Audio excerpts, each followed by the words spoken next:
I'm audible to everyone? Yes, sir. Okay, good. Who all have joined already? Okay, we have Asya, Abhinav, Anubhav, Harshit, Manaswin, Afan, Swan and Yashvardhan. Swan, you have sent a doubt to me. मैंने तुम्हें बताया नहीं था. मैं तुम्हें अभी इस class में ही वो डाउट को डिस्कस कर देता हूँ. वो पिछले चैप्टर का डाउट था.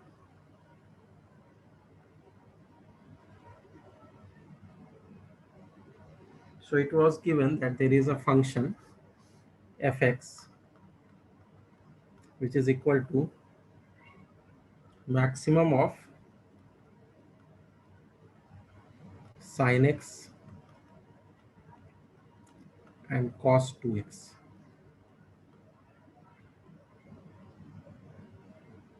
X belonging to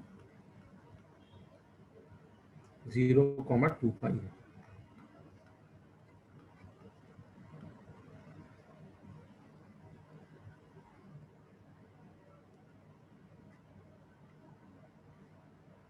तो इस फंक्शन का ग्राफ हमें ड्रॉ करना है और पीस वाइज इस फंक्शन का डेफिनेशन लिखना है और रेंज ऑफ द फंक्शन करना है. ठीक है. तो हम लोग पहले अलग अलग दोनों फंक्शन का ग्राफ बनाएंगे. तो साइन एक्स का जो ग्राफ है वो हम ऐसे करके बना रहे हैं. ओके स्वाइन, बस ग्राफ करा दे रहा हूँ. तो 0 हो गया, पाई हो गया, 2 पाई हो गया.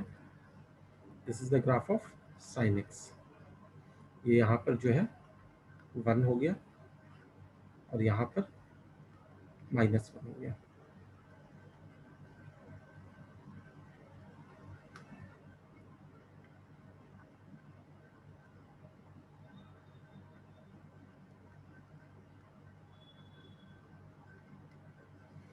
नाउ cos 2x का ग्राफ बनाना है. तो पहले हम ये देखें कि cos x का ग्राफ कैसा होता था. तो cos x का जो ग्राफ होता था, मैं इसके नीचे बनाता हूँ. cos x का ग्राफ ऐसा होता था.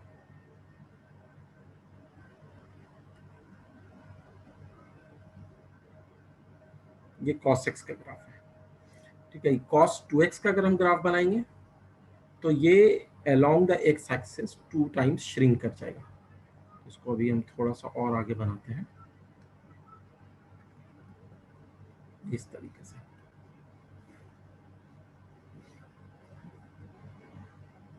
तो ये श्रिंक कर जाएगा along the x axis. तो जब श्रिंक करेगा ये ग्राफ कुछ ऐसा हो जाएगा कि ये यहाँ पे कट करेगा और ये जो है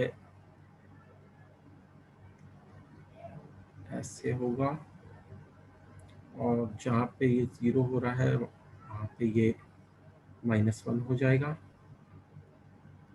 फिर जहाँ पे ये -1 हो रहा है और फिर ये 2 पाई यहाँ पे आ रहा है ना, तो ये जो है ऐसे आ जाएगा.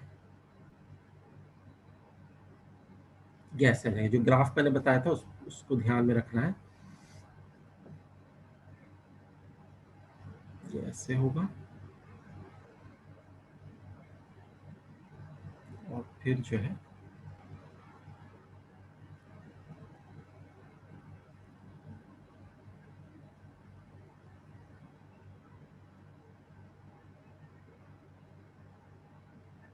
ये जो ग्राफ था ये फिर जो है ऐसे जाके ऐसे जाके फिर ऐसे. This is the graph. तो ये ग्राफ जो तुम्हें मिल रहा है this is the graph of cos 2x. ये ग्राफ cos 2x का ग्राफ मिल रहा है. मतलब बेसिकली हमने क्या किया है कि ग्राफ को श्रिंक कर दिया है 2 times along the x axis. ये x एक्सिस है, इस पे ग्राफ को 2 टाइम्स श्रिंक कर दिया.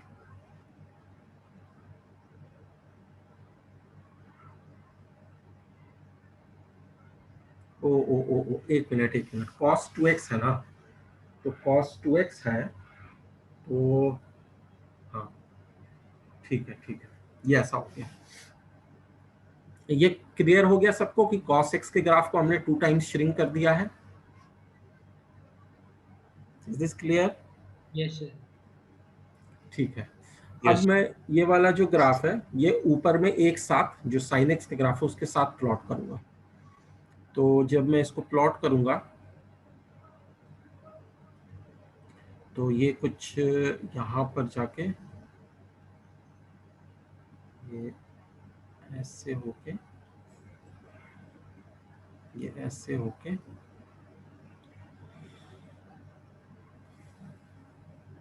और फिर ये ऐसे होके ऐसे होगा, फिर अगेन ये जो है ऐसे जाके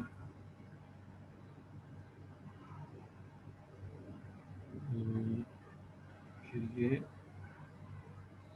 जहाँ पे ये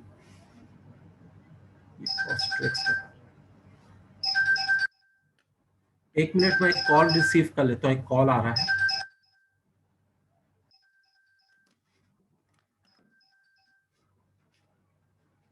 जी हेलो।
सॉरी, एक इम्पॉर्टेंट कॉल आ गई थी इसलिए मुझे जाना पड़ा। I hope you don't mind working on your own right now. तो अब क्या है कि अगर हमने ये ग्राफ ड्रॉ किया है तो ये कंप्लीट कर देते हैं। एक मिनट रुक जाओ। ठीक है, ये जो है ये ग्राफ ऐसे गया, फिर इसके बाद यहाँ पर तो मैक्सिमम होगा, और ये जहाँ पर है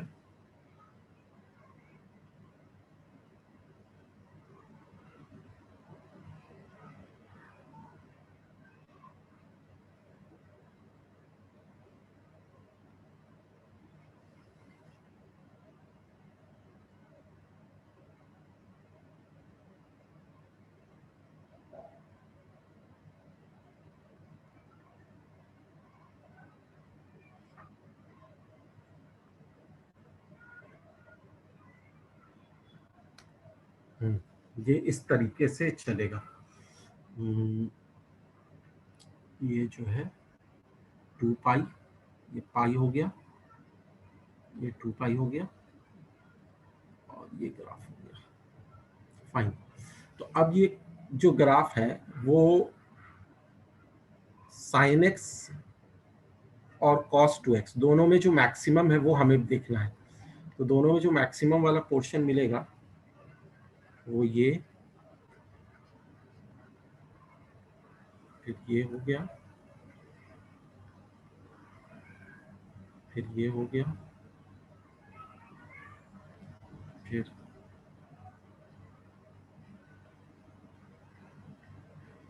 ये हो गया। ये इस तरीके का ग्राफ आएगा। Is this graph matching with the graph of your questions स्वांग? कैन यू, तुम देख सकते हो इसका सॉल्यूशन में कैसे ही ग्राफ बना हुआ है?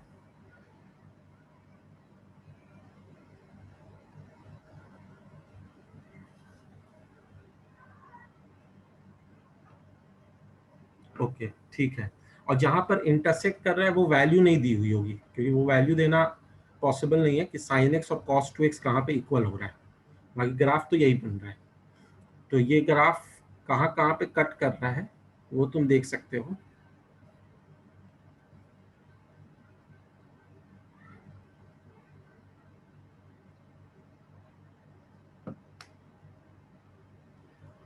ओके, वेलकम स्वांग। ओके, तो ये बाकी लोग को भी क्लियर है? ये स्वांग का क्वेश्चन था, मैंने सोचा था कि क्लास में बता दूंगा।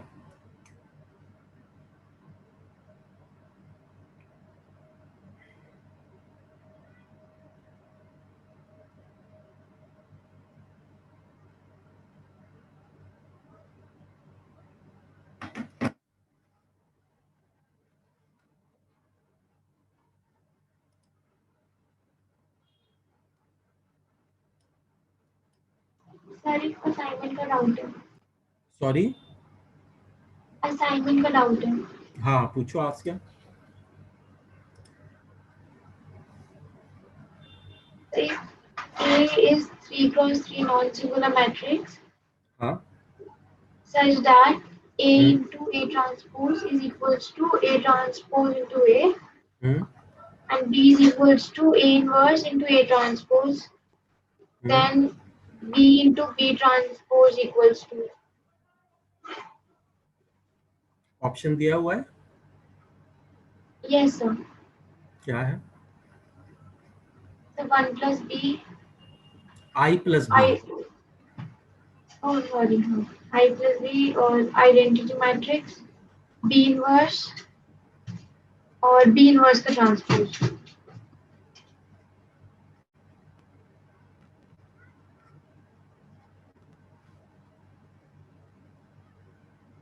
ठीक है।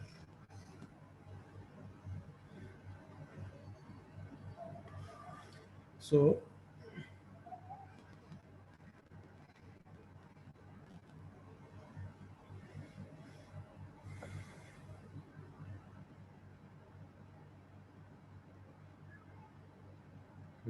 ठीक है, तो इसको जो है हम क्या कर सकते हैं, B इंटू ए का ट्रांसपोज है ना, और B जो दिया हुआ है बी का ट्रांसपोज पूछा है। B इंटू बी का ट्रांसपोज है। Yes sir. ओके ओके, तभी मैं कहूँ B इंटू ए का ट्रांसपोज क्यों पूछ रहा है। सही है, B इंटू बी का ट्रांसपोज। तो B जो है वो है A इनवर्स A ट्रांसपोज, ठीक है। और B ट्रांसपोज का मतलब हो गया A इनवर्स A ट्रांसपोज का ट्रांसपोज। तो ये हो जाएगा A इनवर्स A ट्रांसपोज। यहाँ पे ऑर्डर का ध्यान रखना, ऑर्डर अपने से आगे पीछे नहीं कर सकते। अब ट्रांसपोज की एक प्रॉपर्टी हमें पता होनी चाहिए, जो मैंने बताया भी था कि A इंटू बी का जो ट्रांसपोज होता है that is equal to B transpose into A transpose होता है। तो ये हो जाएगा A ट्रांसपोज का ट्रांसपोज इंटू A इनवर्स का ट्रांसपोज। तो ये हो जाएगा A इनवर्स A ट्रांसपोज, और A ट्रांसपोज का ट्रांसपोज फिर से A दे देता है, और A इनवर्स का जो ट्रांसपोज है उसको हम लिख सकते हैं A ट्रांसपोज का इनवर्स। कोई इश्यू नहीं है इसमें। इन्वर्स और ट्रांसपोज इंटरचेंज हो सकते हैं। तो ये हो जाएगा। अब ए ट्रांसपोज इंटू ए, एक चीज दी हुई थी, काफी इंपॉर्टेंट है, यहाँ पर शुरू में दी हुई थी कि ए इंटू ए ट्रांसपोज जो है वो ए ट्रांसपोज इंटू ए है। तो ए ट्रांसपोज इंटू ए जो है, यहाँ पर ए इनवर्स शुरू में है, ए ट्रांसपोज इंटू ए को लिख सकते हैं ए इंटू ए ट्रांसपोज, और ये हो गया ए ट्रांसपोज का inverse. Now this is equal to, तो A inverse A is actually identity. कोई भी मैट्रिक्स का अपने इनवर्स के साथ अगर हम मल्टीप्लाई करते हैं तो वो आइडेंटिटी देता है। सिमिलरली ए ट्रांसपोज को ए ट्रांसपोज के इनवर्स से करेंगे तो वो भी आइडेंटिटी ही होगा। तो identity into identity is finally identity, so your answer is B. Check कर लो।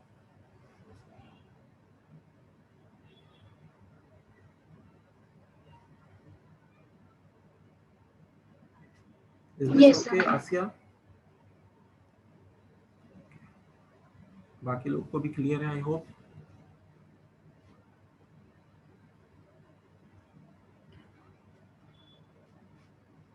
Any other doubt from anyone else?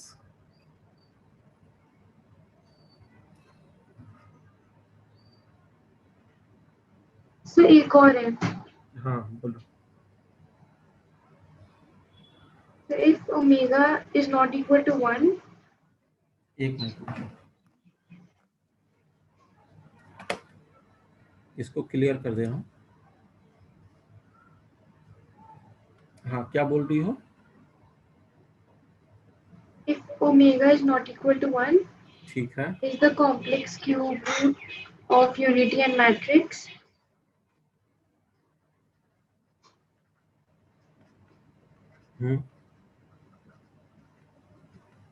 H is equals to matrix है, हाँ, H is equal to, ठीक है, ओमेगा 0 और नीचे 0 और ओमेगा 2 क्रॉस 2 मैट्रिक्स है.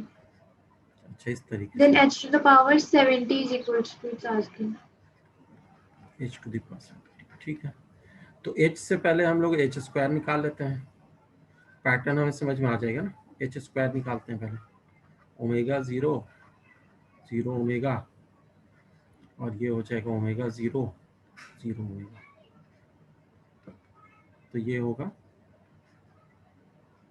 Matrix multiplication करेंगे तो ओमेगा स्क्वायर हो जाएगा, फर्स्ट रो और दूसरे वाले का फर्स्ट कॉलम, फिर फर्स्ट रो सेकंड कॉलम करेंगे तो 0 होगा, सेकंड रो फर्स्ट कॉलम करेंगे तो 0 होगा, सेकंड रो सेकंड कॉलम करेंगे तो ओमेगा स्क्वायर होगा। फिर एच क्यूब अगर लेते हैं तो इसको मल्टीप्लाई करते हैं, ओमेगा स्क्वायर 0 0 ओमेगा स्क्वायर से, तो ये मल्टीप्लाई करेंगे अगर हम तो ओमेगा क्यूब होगा, फिर हो जाएगा 0, फिर हो जाएगा 0, फिर हो जाएगा omega cube. This will be equal to omega cube 1 है, ये ऐसा आ जाएगा। तो ये एच क्यूब हो गया। तो इस तरीके से हम H cube is we are getting as identity matrix. तो यही रिपीट होगा, जैसे अगर हम एच टू द पावर 4 लेंगे तो एच क्यूब इंटू एच होगा, तो दैट विल बी एच, और एच टू द पावर 5 लेंगे तो वो एच स्क्वायर हो जाएगा, एच टू द पावर 6 लेंगे तो फिर से आइडेंटिटी आ जाएगा, एच टू द पावर 7 लेंगे तो वापस से एच आ जाएगा। तो ये इस तरीके से चल रहा है। अब इसमें h टू द पावर 70 के बारे में अगर देखें और 70 को 3 से डिवाइड करें तो what is the remainder that we are getting, 3 2 6 1 0 3 3 9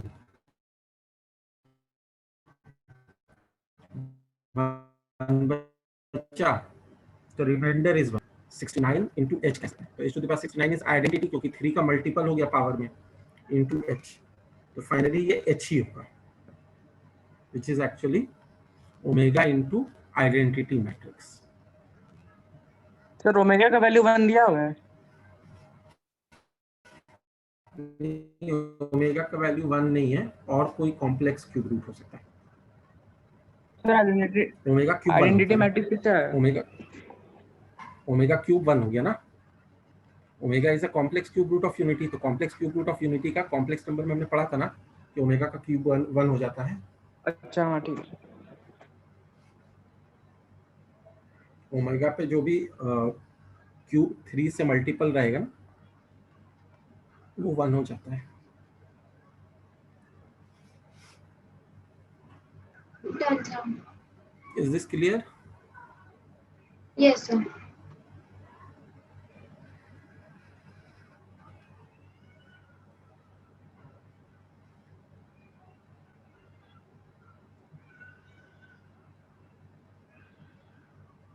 sir एक क्वेश्चन है उसमें ए का मैट्रिक्स दिया हुआ है और ए स्क्वायर का डिटर्मिनेंट गिवन है, फिर उसमें पूछ रहा है अल्फा की डिटर्मिनेंट का वैल्यू। क्वेश्चन बताना होगा तभी करेंगे, इसको पहले नोट कर लो। Done sir. Done, okay. Erase कर रहा हूँ।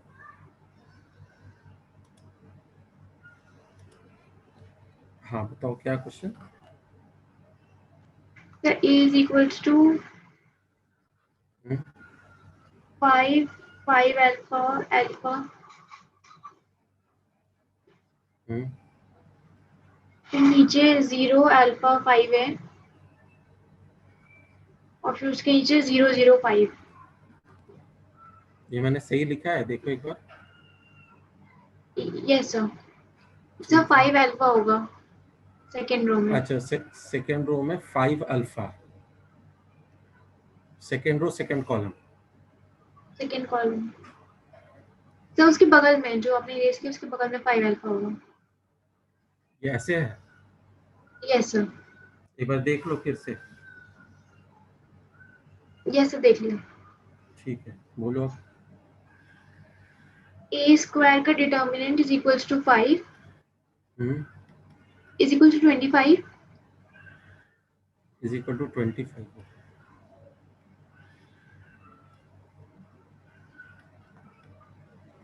देन इट्स आस्किंग ए का डिटर्मिनेंट क्या होगा।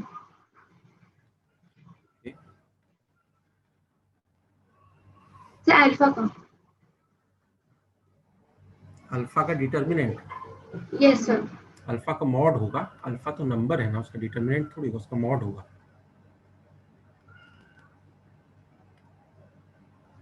ये अल्फा का मॉड बोल रही हो ना। अच्छा सर, नहीं सर तब हो जाएगा अगर मॉड के में। अल्फा का मॉड होगा। अल्फा का डिटर्मिनेंट नहीं है, alpha is a scalar value, it is not a matrix. तो इसके आगे अगर 2 डंडे लगे हुए हैं तो उसका मतलब डिटर्मिनेंट नहीं हुआ, उसका मतलब मॉड हुआ।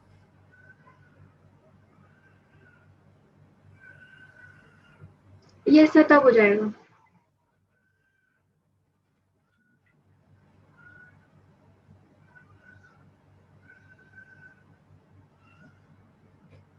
Anyone else also having any doubt, please ask.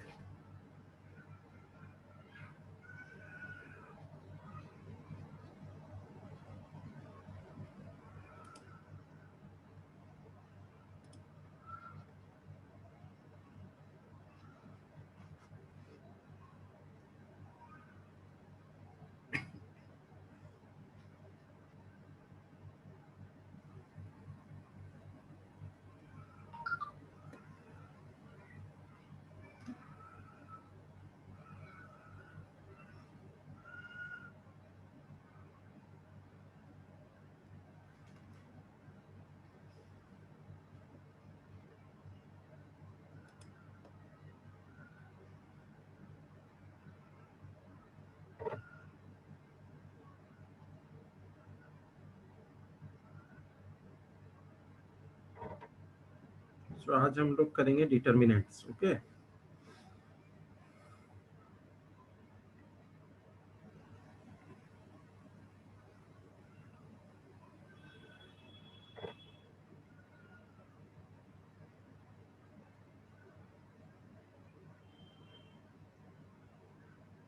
मैं 1 मिनट देख लेता हूँ टॉपिक क्या क्या करना है आज डिटर्मिनेंट का हमें।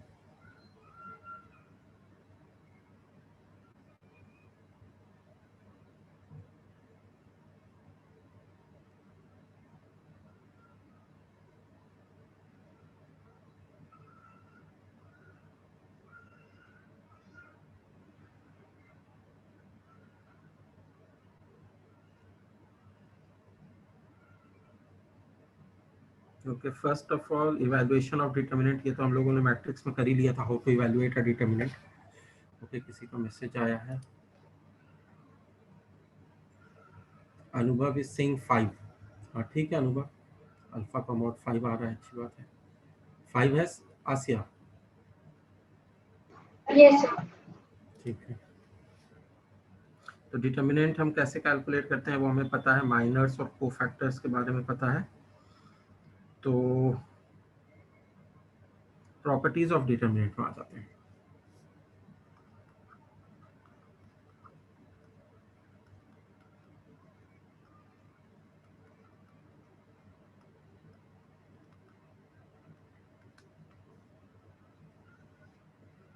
So the first property is, अगर हम किसी भी डिटर्मिनेंट का, डिटर्मिनेंट और मैट्रिक्स में फर्क है, जो मैट्रिक्स की प्रॉपर्टी है वो अलग होती है, जो डिटर्मिनेंट की प्रॉपर्टी होती है वो अलग होती है। तो if any row, any two रो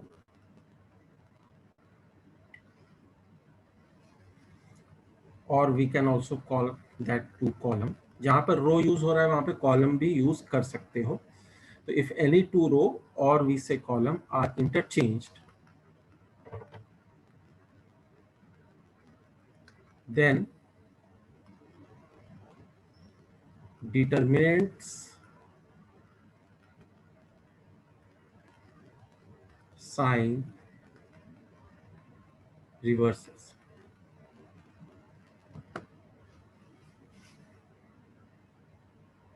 तो बेसिकली अगर हमारे पास मान लो ऐसा कुछ दिया हुआ है कि there is a determinant a11, a12, a13, a21, a22, a23, a31, a32, a33, और इसका हम कोई भी दो रो इंटरचेंज कर देते हैं, जैसे फर्स्ट और सेकेंड रो अगर इंटरचेंज कर दें, a21, a22, a23 और a11, a12, a13, तो फर्स्ट और सेकेंड रो को हमने इंटरचेंज कर लिया।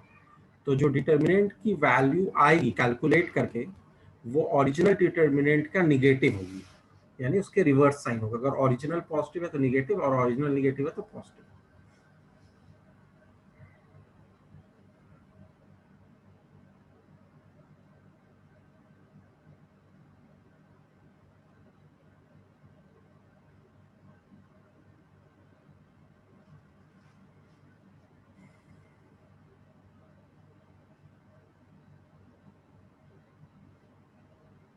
This is the first property, write this down।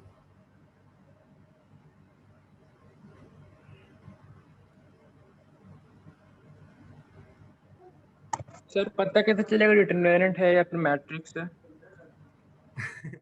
ये कैसे पता चलता है डिटर्मिनेंट है या मैट्रिक्स है, बताओ। सर ये वो तो तुम लाइन से क्या बोलते हैं, कॉलम? हाँ लाइन से ही तो बोलते हैं ना। अगर इस तरीके से है, बॉक्स के अंदर है तो डिटर्मिनेंट है, और दो मैट्रिक्स है और दो लाइन है तो डिटर्मिनेंट है। दिस इज मैट्रिक्स, ठीक है ना। Matrix is an arrangement, this is determinant, determinant has a value.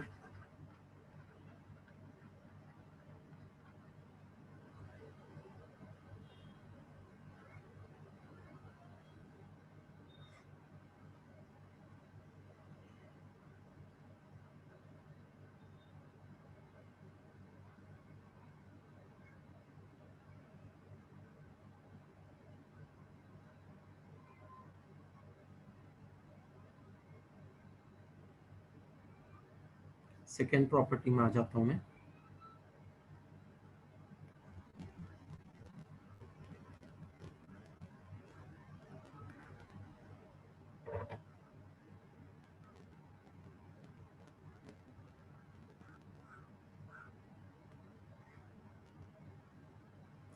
Second property says,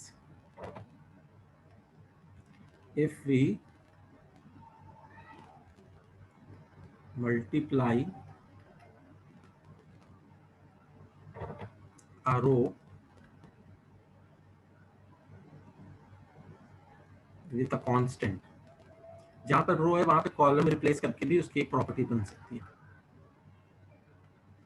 if you multiply a row with a constant and add it to another row, value of the determinant does not change.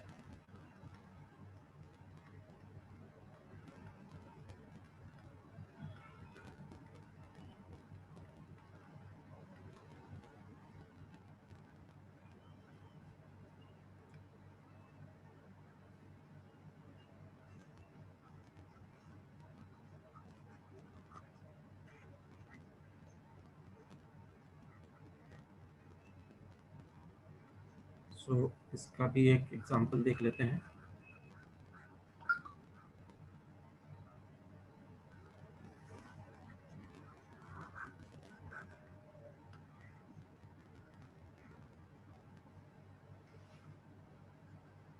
सो अगर हमारे पास एक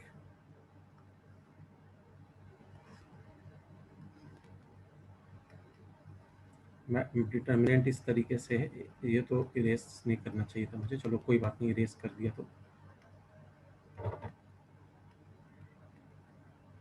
तो तुम क्या कर सकते हो कि किसी भी रो को किसी कांस्टेंट से मल्टीप्लाई कर देते हैं. मान लो रो 2 को 2 से मल्टीप्लाई कर देते हैं, फिर ऐड कर देते हैं रो 1 से, और रो 1 को रिप्लेस कर देना कि जिससे मल्टीप्लाई किया उसको. तो A11 plus 2 times A21, A12 plus 2 times A22, फिर A13 प्लस 2 टाइम्स A23, फिर ये A21, A22, A23, फिर ये A31, A32, A33. तो ये जो डिटर्मिनेंट है और जो ओरिजिनल डिटर्मिनेंट है, दोनों की वैल्यू सेम रहेगी.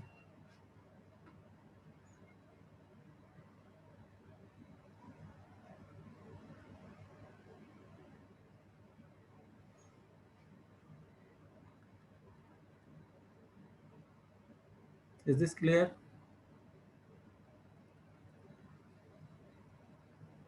Yes, please say. Yes sir.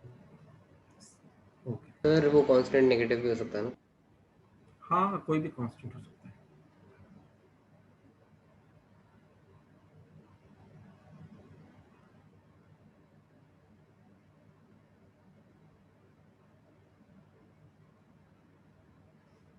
Now we come to the third property.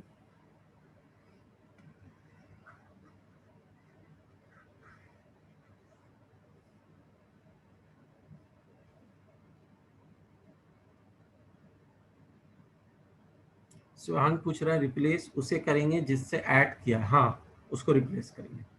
जिसमें कांस्टेंट मल्टीप्लाई हुआ है उसको नहीं करेंगे.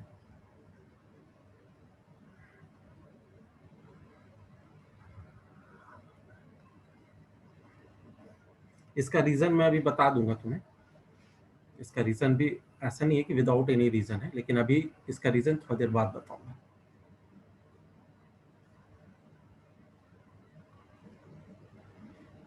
Then we come to the third property. Third property says if row and column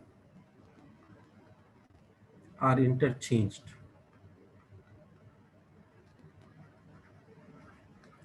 then value of determinant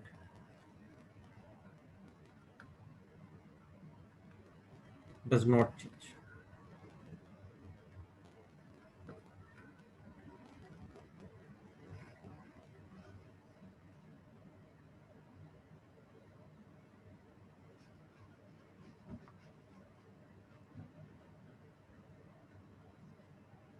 So यहाँ पर मैं इसको इरेज कर दे रहा हूँ.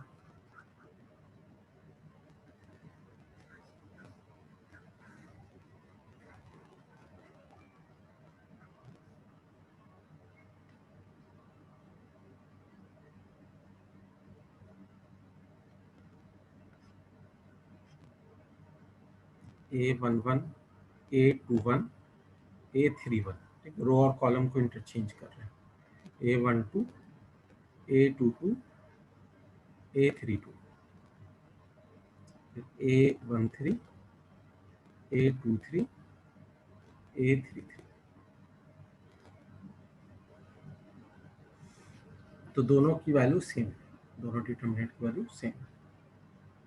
मतलब इस चीज को ऐसे भी तुम एक्सप्रेस कर सकते हो कि इफ अ मैट्रिक्स का, ए मैट्रिक्स है कोई और उसका तुम डिटर्मिनेंट निकाल रहे हो और ए के ट्रांसपोज का डिटर्मिनेंट निकाल रहे हो तो दोनों इक्वल आएगा। शॉर्ट में इसको ऐसे भी समझ सकते हैं, determinant of A and determinant of A transpose both are equal.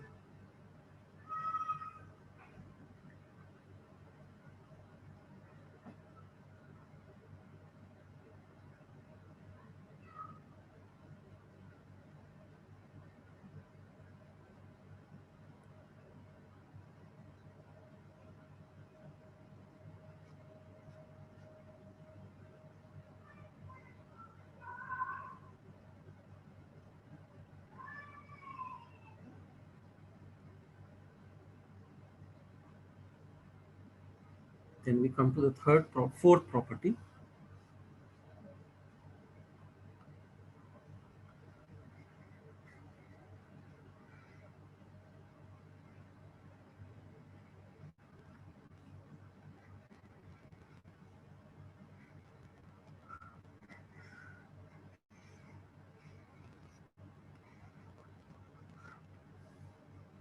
Fourth property says if a row or column भी कह सकते हो has all entries as 0,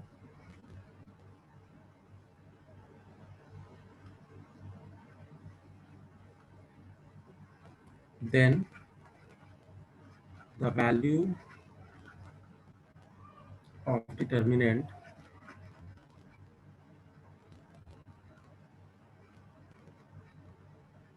is also 0.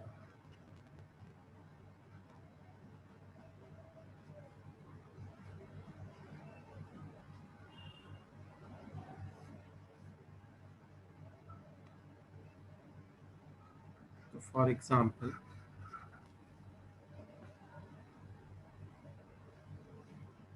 if I take any particular row and all the elements as 0,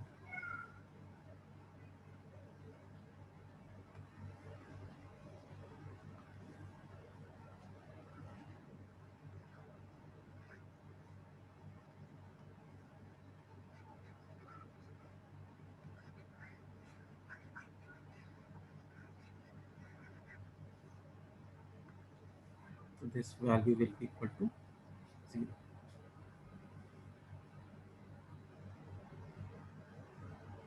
या कोई column की भी सारी entry 0 हो गई तो भी ऐसा ही होगा, क्योंकि सिंपल सी बात है, डिटर्मिनेंट किसी भी रो या किसी भी कॉलम के अबाउट एक्सपैंड करके बनता है। तो हम अगर वही वाला रो ले रहे हूँ जिसमें सब 0 है या वही वाला कॉलम ले रहे हूँ और एक्सपैंड करें तो 0 वैल्यू आएगी।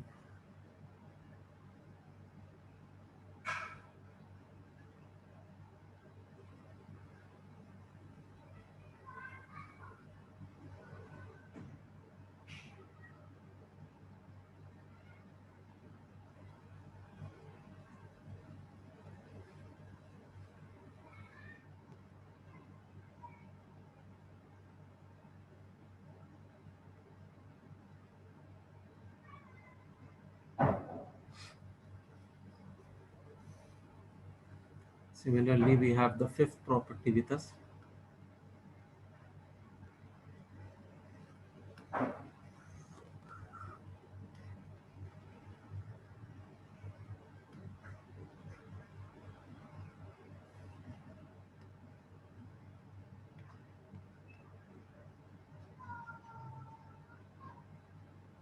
If two rows are identical,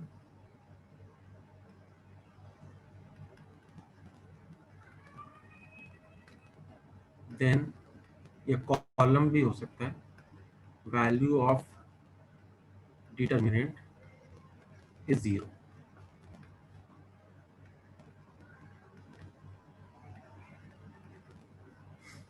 so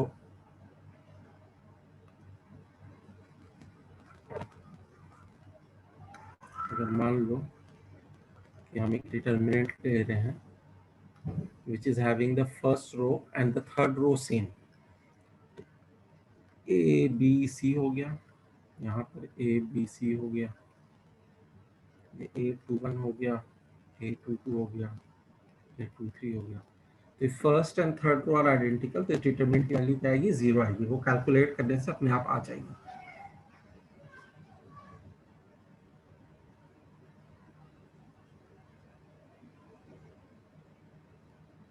Another 6 properties.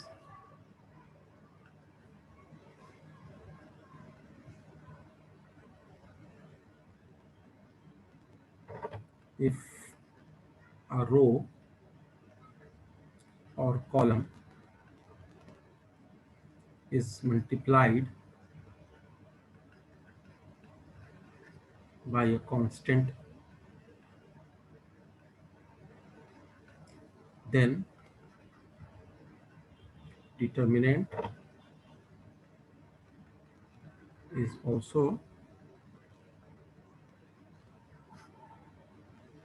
multiplied by the constant.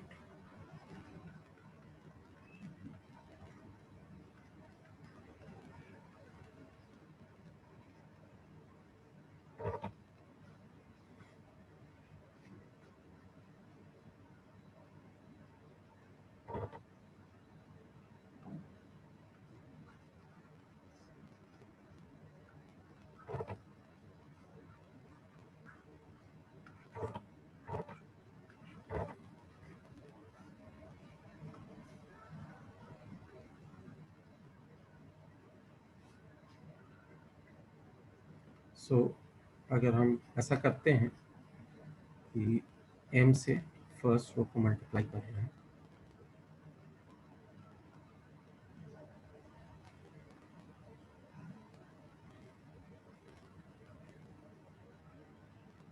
That will be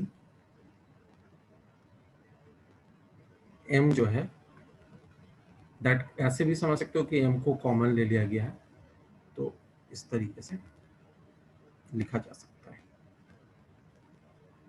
अच्छा, कोई ये बताएगा कि मैट्रिक्स को अगर किसी नंबर से मल्टीप्लाई करते हैं, किसी स्केलर से, तो क्या होता था? यहाँ पर तो डिटर्मिनेंट के केस में डिटर्मिनेंट को किसी कांस्टेंट से मल्टीप्लाई कर रहे हैं, तो वो या तो किसी रो से मल्टीप्लाई होगा या किसी कॉलम से होगा।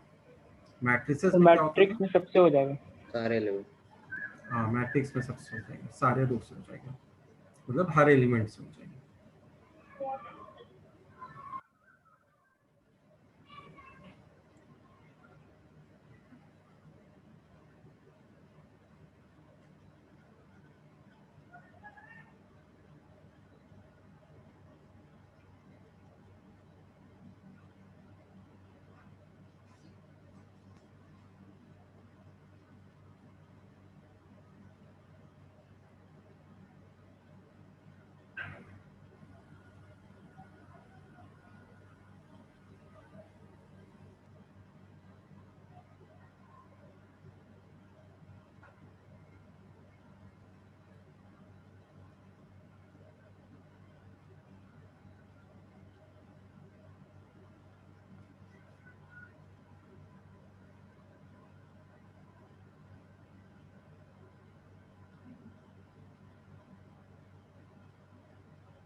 So based on these properties, we can solve few questions without actually calculating the x by expansion. बिना expansion किए हम determinant की value निकाल सकते हैं if we know these properties in many cases, not in all the cases, but in many cases.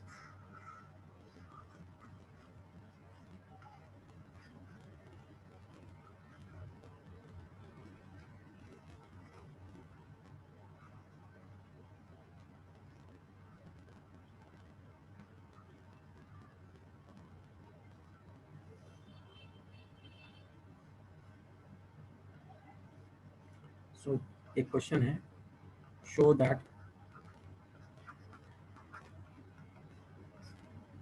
1a square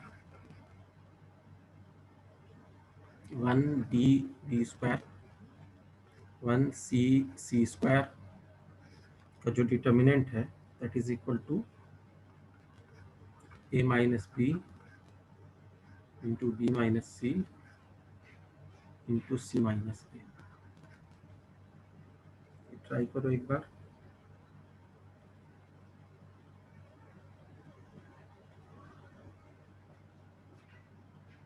और expansion एकदम नहीं करना है, एंड में जाके एक्सपेंशन करना है। ये नहीं कि शुरू में एक्सपेंड करके निकाल दिया तो फिर प्रॉपर्टी का तो यूज ही नहीं हो पाएगा।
हो जाएगा तो बता देना।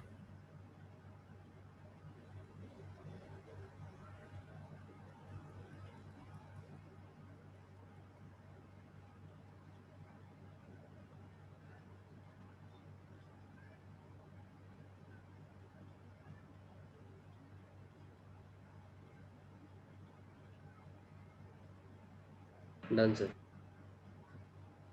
ओके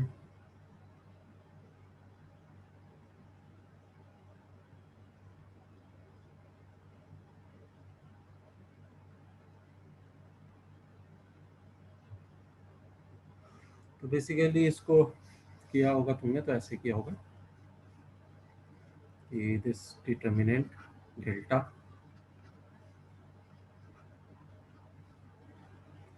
तो इसमें पहली प्रॉपर्टी हम ये लगा सकते हैं कि row one is row one minus row two और row two is row two minus row three. तो ये हो जाएगा 0, ये हो जाएगा a माइनस बी, ये हो जाएगा a square minus B square, ये हो जाएगा 0, हो जाएगा b माइनस सी, हो जाएगा b square minus c square. ये 1 यहाँ पे हमने कौन सी प्रॉपर्टी यूज की कि एक रो को -1 से मल्टीप्लाई कर दिया और उसको फिर ऐड कर दिया R1 से, और R1 की जगह ये नया रो आ गया। वैसे ही R3 को माइनस से मल्टीप्लाई करके R2 से ऐड कर दिया और फिर वहां पे R2 की जगह नया रो आ गया। अब हम इसको क्या लिख सकते हैं, 0 0 1 a माइनस बी है, a square minus B square जो होगा वो a minus B into A plus B हो जाएगा। ये b माइनस सी है, ये b minus C into D plus C हो जाएगा। ये c है, ये c स्क्वायर है।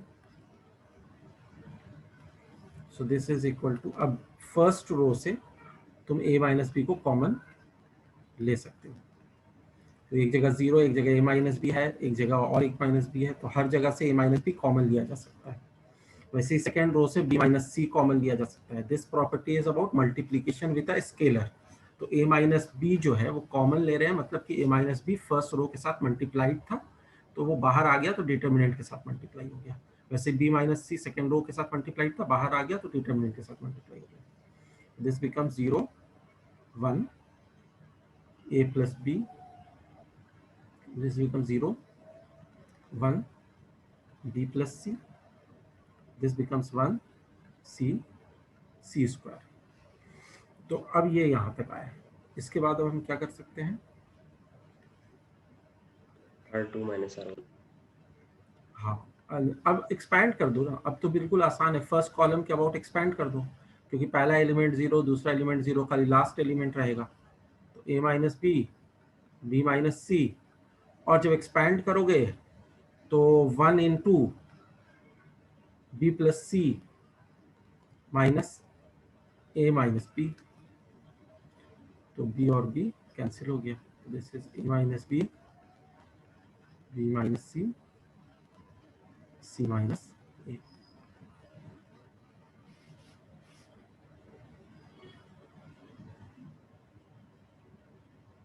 Is this okay?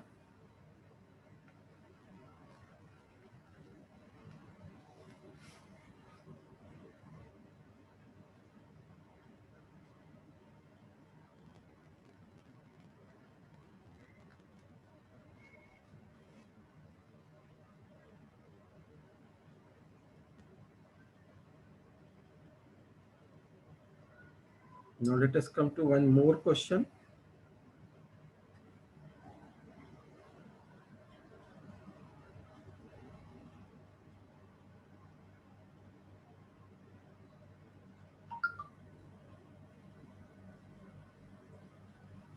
सर हाँ बोलो।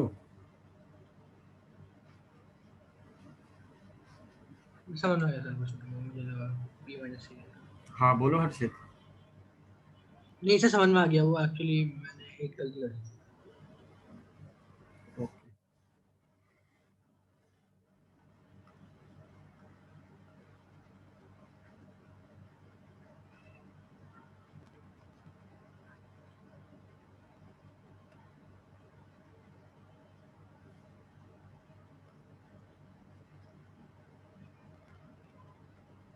Show that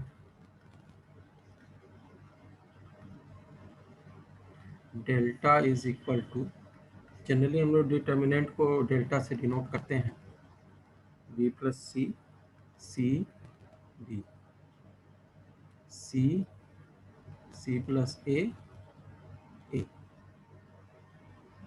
B a b plus A.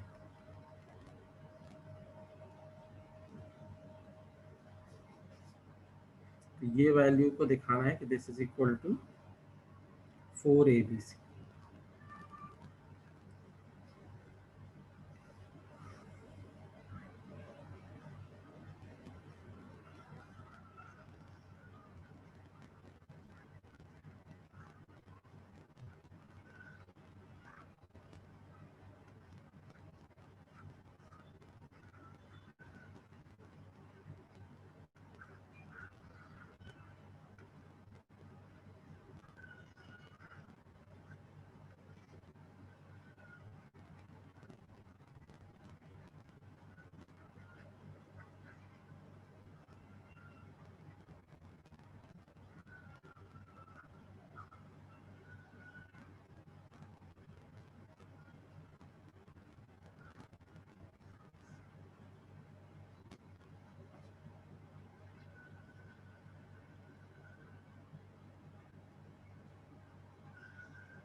Try कर रहे हो गया? क्या स्टेटस है बताओ।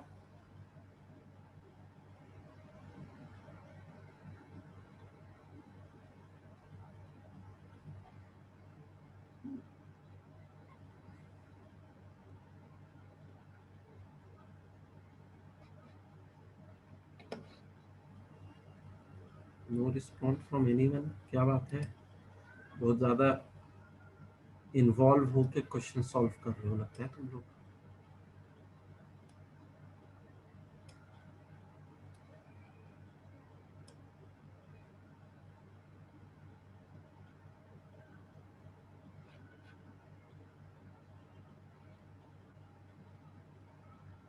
You have to use the properties, कहाँ पे कैसी प्रॉपर्टी किस तरीके से यूज करनी है, that is very important.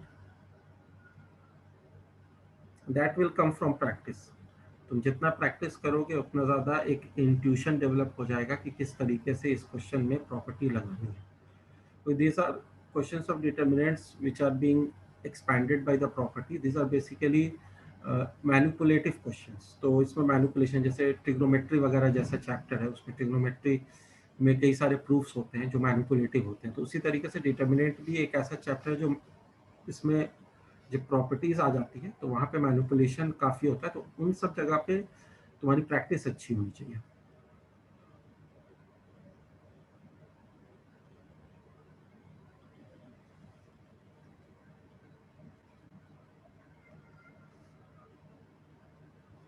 So let us see this. Determinant is, what am I doing right now is रो 1 को मैं लिख रहा हूँ रो 1 प्लस रो 2 प्लस रो 3। तो ये हो जाएगा 2 times of B plus C, ये हो जाएगा 2 times of C plus A, फिर ये हो जाएगा 2 times of A plus B.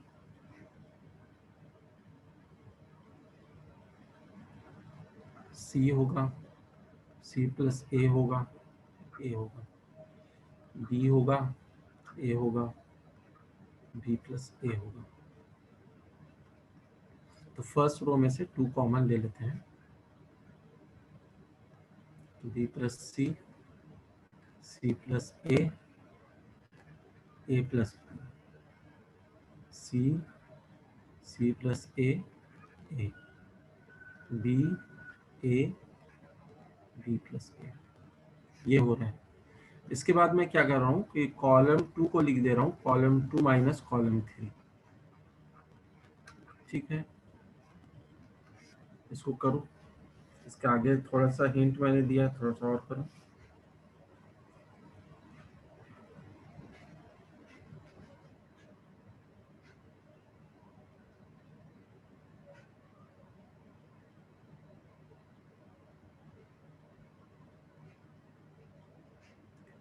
Column 2 minus column 3 से मेरे ख्याल से बात नहीं बन पाएगी, यहाँ पर करना चाहिए हमें। यही थोड़ा सा सोचना पड़ता है। तो कॉलम 2 माइनस कॉलम 3 की जगह यहाँ पर पहले कर लो R1 is R1 minus R2 and R2 is R2 minus R3। ये करो, देखो इससे क्या आता है, फिर आगे का रास्ता क्लियर होगा।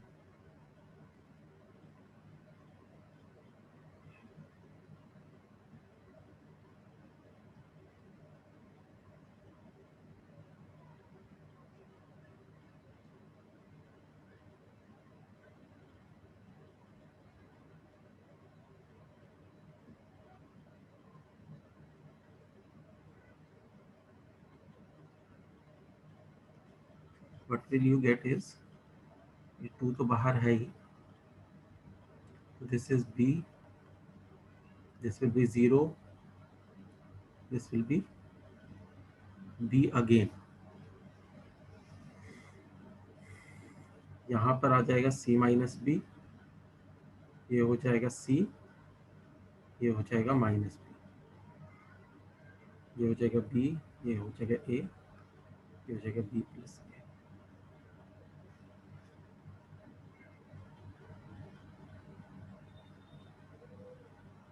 यहाँ तक तो कर सकते हैं। अब इसके बाद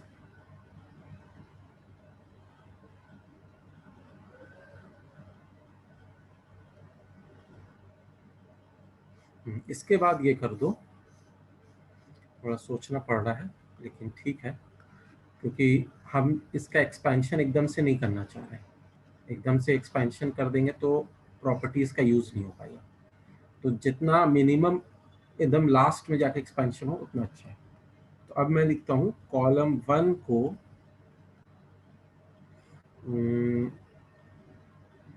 कॉलम 1 माइनस कॉलम 3, तो यहाँ पर हो जाएगा 2 टाइम्स, ये 0 हो जाएगा और ये सी हो जाएगा, सर ये माइनस। हाँ बोलो। सर नीचे हम बी कॉमन ले सकते हैं ना फर्स्ट रो से? हाँ इनफैक्ट बी कॉमन ले सकते हो, ले लो बी कॉमन, या पहले मैंने ये कर दिया, वैसे बी भी कॉमन ले सकते हो। ठीक है, तो बी माइनस से ये माइनस ए हो गया, ये 0 हो गया, सी हो गया, ए हो गया,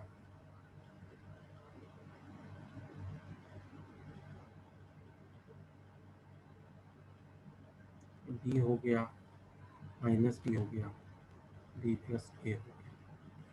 अब हमारे पास फर्स्ट रो के अबाउट एक्सपैंड किया जा सकता है, क्योंकि फर्स्ट रो के 2 एलिमेंट को तो तुमने 0 बना ही दिया है, तो काम बहुत कम हो गया अब अपने पास।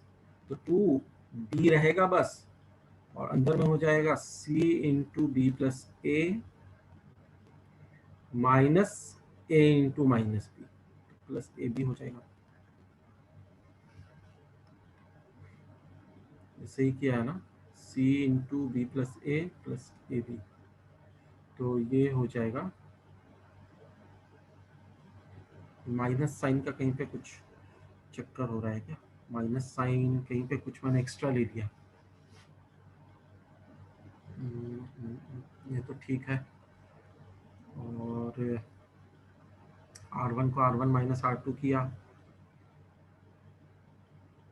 तो ये जो है B 0 B आ गया, R2 को R2 माइनस R3 किया, C स्वयं C A होगा ना, स्वयं कहाँ पर बोल रहे हो? C स्टार A जो तुम बता रहे हो,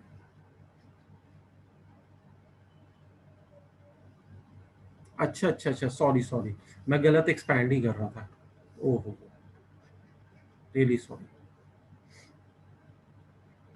तो 2 इंटू बी, तो ये जो टर्म है ये हमारा एक्सपेंशन में ये इससे मल्टीप्लाई होगा, ये इससे मल्टीप्लाई होगा, तो 2b and this would be c a minus a c, तो दिस विल बिकम 2b और ये 2ac हो जाएगा, so that will be actually 4abc, this will be our answer.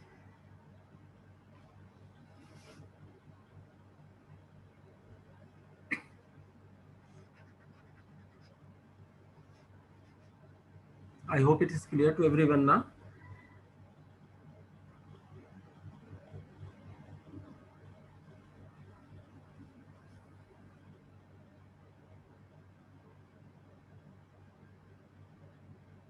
Yes, sir. Okay.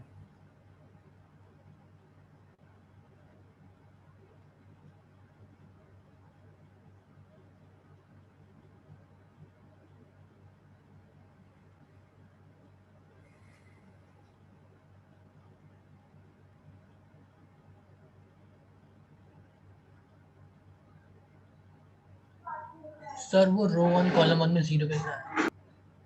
रो 1 में कॉलम 1 में तो R1 minus C1 minus C3 किया है ना हमने, column 1 minus column 3,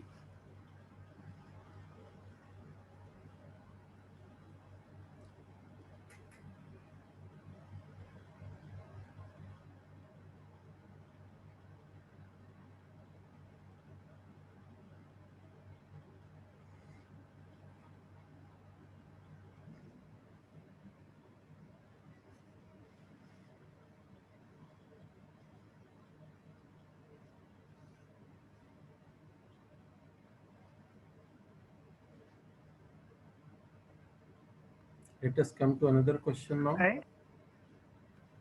Hello, sir. हाँ मनस्वी, सर इसमें हमने -b और b+a को क्या करा, उसको हमने हटा लिया वहां से।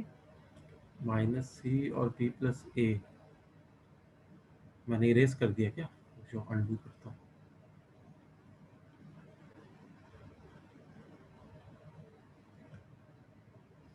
कहाँ पर बोल रहे हो? सर यही वाला जहाँ पे आपने इरेजर अभी इरेज किया, क्या वहां पे लिखा हुआ था? माइनस बता दो, लिखा और हुआ क्या b+a था? लिखा था ना। 0 0 b, hmm c c-b, hmm -a और b+a। हाँ बताओ क्या पूछ रहे हो यहाँ पे? ये सर सर इसमें हमने -b और b+a का क्या किया। कुछ नहीं किया, क्योंकि अगर हम फर्स्ट रो के अबाउट एक्सपैंड करेंगे तो ये तो जीरो ही है, इसके साथ कुछ भी मल्टीप्लाई होगा जीरो होगा, ये भी जीरो है, कुछ भी मल्टीप्लाई होगा जीरो होगा। तो बस बी के साथ क्या मल्टीप्लाई हो रहा है, तो ये वाला रो और ये वाला कॉलम हटा दो और फिर ये देखो क्रॉस मल्टीप्लाई करके। ठीक है। Yes.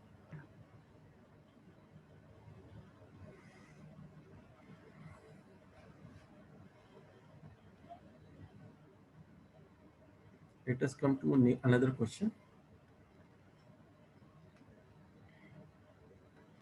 Show that delta is equal to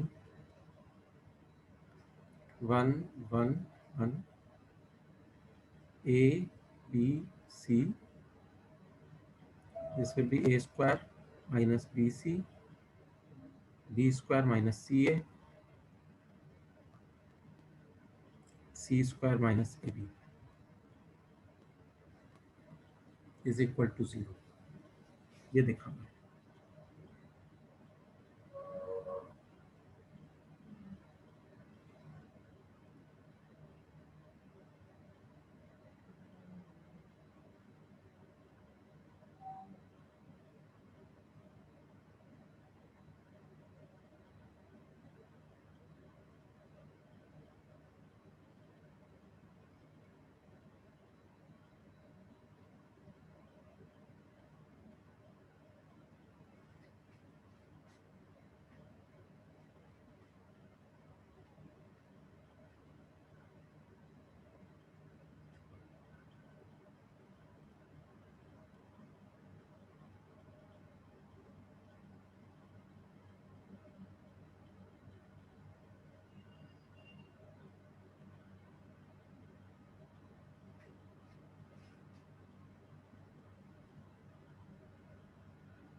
हो जाएगा तो बता देना।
हो जाएगा तो बता देना, दिस इज फॉर एवरीवन जो भी कर रहे हो।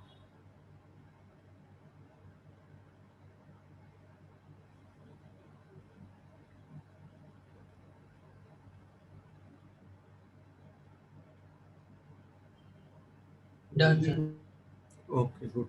तो यहाँ पर हम कैसे अप्रोच करेंगे, कॉलम 1 को कॉलम 1 माइनस कॉलम 2 ले लेते हैं और कॉलम 2 को कॉलम 2 माइनस कॉलम 3 ले लेते हैं। तो ये हो जाएगा 0, ये हो जाएगा a माइनस बी, ये हो जाएगा a square minus b c minus B square plus c a. फिर ये हो जाएगा 0, हो जाएगा b माइनस सी, ये हो जाएगा b square minus c a minus c square plus a b. फिर ये हो जाएगा 1 c square minus A b. This is equal to 0 0 1 a minus b, और यहाँ पर a square minus B square को a minus B into A plus b लिख देते हैं, और plus c a minus b c को सी कॉमन लेके ए माइनस बी लिख देते हैं। फिर उसके बाद बी माइनस सी है, तो B square minus c square को B minus C into b plus सी, और प्लस ए बी माइनस सी लिख देते हैं। फिर ये सी हो गया और ये हो गया सी स्क्वायर माइनस ए। अब हम क्या कर सकते हैं कि इसको 0, ये a माइनस बी, और यहाँ पर a माइनस बी दोनों टर्म में से कॉमन आ जाएगा, तो बचेगा क्या a plus B plus C. ये 0, ये b माइनस सी, और यहाँ पर भी b माइनस सी कॉमन आ जाएगा, और बचेगा क्या,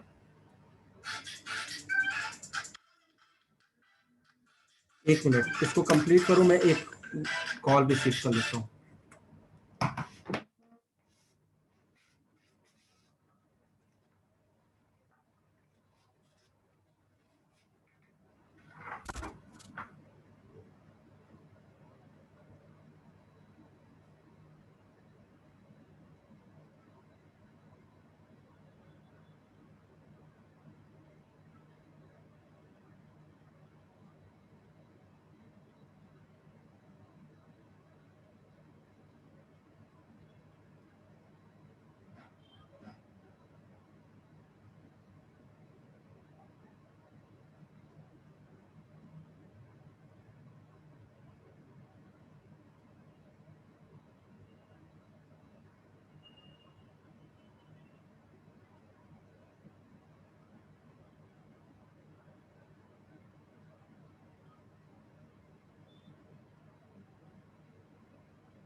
आई होप तुम लोगों ने कर लिया होगा इसको आगे, फिर भी मैं कंप्लीट कर देता हूँ।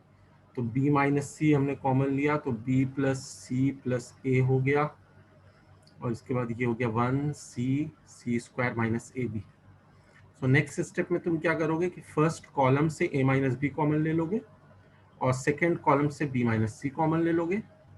ये क्या हो जाएगा 0 1 a plus B plus C, ये हो जाएगा 0 1 a plus B plus C, ये हो जाएगा 1c स्क्वायर माइनस ए बी। तो अब जो है expand about the first row किया जा सकता है। तो अब अगर मैं इसको यहाँ लिखता हूँ, इरेज कर देता हूँ। हाँ बोलो। तो यहाँ पर तो हम डायरेक्ट प्रॉपर्टी लगा सकते हैं ना? यहाँ पर कैसे लगेगी डायरेक्ट प्रॉपर्टी? दो कॉलम्स की वैल्यू सेम। कहाँ है सेम? कहाँ? हाँ हाँ हाँ बिल्कुल सही बोल रहे हो। तो अब क्या हो गया कि since column 1 is equal to column 2, दोनों आइडेंटिकल कॉलम है, तो प्रॉपर्टी लगने से हम डेल्टा इज इक्वल टू 0 लिख सकते हैं। सही बात है, एक्सपैंड करने की जरूरत ही नहीं पड़ेगी। Good observation. किसने किया था? हर्षित ने ऑब्जर्व किया था। यश।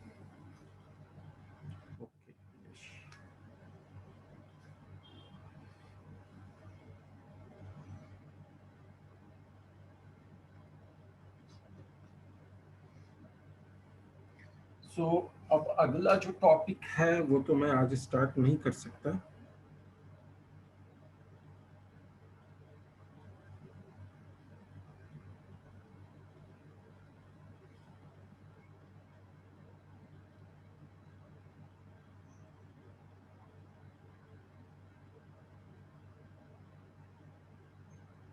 कहाँ चला गया? चलो एनीवेज, तो अगला टॉपिक तो जो है वो मैं आज स्टार्ट नहीं कर सकता क्योंकि we don't have that much of time left with us. तो ये जो है मैट्रिसेस के बाद डिटर्मिनेंट्स चैप्टर, इसमें एक दो चीज़ और बतानी है, अभी दो तीन चीज़ है, तो दो तीन टॉपिक है, एक दो क्लास और लगेगा, उसके बाद ये भी हो जाएगा। क्योंकि मैट्रिसेस का बहुत सारा कॉन्सेप्ट और डिटर्मिनेंट्स का बहुत सारा कॉन्सेप्ट ओवरलैप करता है।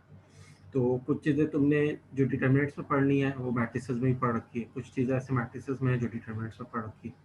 तो इस तरीके से बहुत सारा कॉन्सेप्ट यूज़ होता रहेगा। तो उसका प्लस पॉइंट भी है और निगेटिव पॉइंट भी है। निगेटिव पॉइंट ये है कि कई बार स्टूडेंट्स कंफ्यूज हो जाते हैं with the properties of matrices and properties of determinants. तो वो कंफ्यूजन नहीं होना चाहिए। प्रॉपर्टीज ऑफ मैट्रिसेस अलग से याद रखनी चाहिए, उन्हें समझना चाहिए। प्रॉपर्टीज ऑफ डिटर्मिनेंट्स अलग से समझना चाहिए।